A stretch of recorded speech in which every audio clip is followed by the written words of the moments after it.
क्या आपने कभी किसी जीवित देवी को देखा है? हाँ, यह सच है। नेपाल में एक छोटी लड़की को देवी का रूप माना जाता है और उसे पूजा जाता है।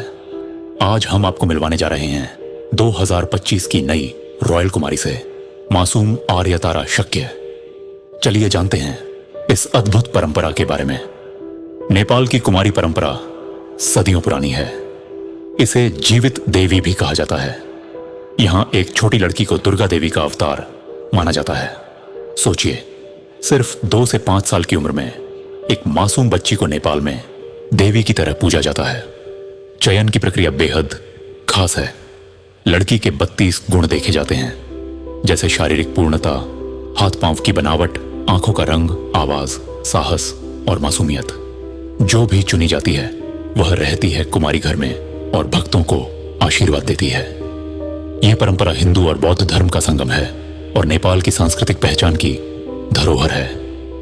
2025 में नेपाल ने चुनी है आर्यतारा शक्य को नई कुमारी।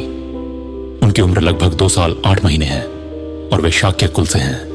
उनका चयन 30 सितंबर 2025 दशैं त्योहार के समय किया गया।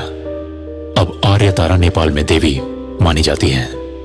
इससे पहले की कुमारी तृष्णा शक्य थीं, जिनका कार्यकाल उनकी पहली मासिक धर्म आने पर समाप्त हो गया।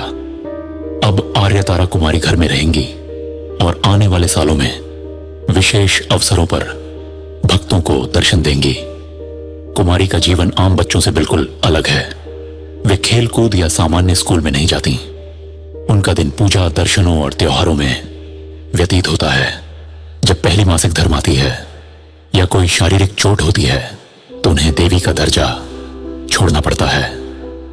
हालांकि इस जीवन का फायदा यह है कि उन्हें श्रद्धा और सम्मान मिलता है, लेकिन चुनौती यही है कि उन्हें सामान्य बचपन के अनुभव नहीं मिलते। त्योहारों में जैसे इंद्र यात्रा कुमारी भक्तों को आशीर्वाद देती हैं और अपनी उपस्थिति से पूरे माहौल को दिव्य बना देती हैं। कुछ रोचक बातें भी हैं।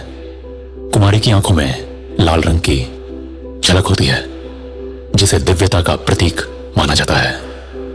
भक्त उनके सामने कभी पैर नहीं रखते। कुमारी को कभी भी छुआ नहीं जाता, लेकिन उनका हाथ छूना बेहद भाग्यशाली माना जाता है।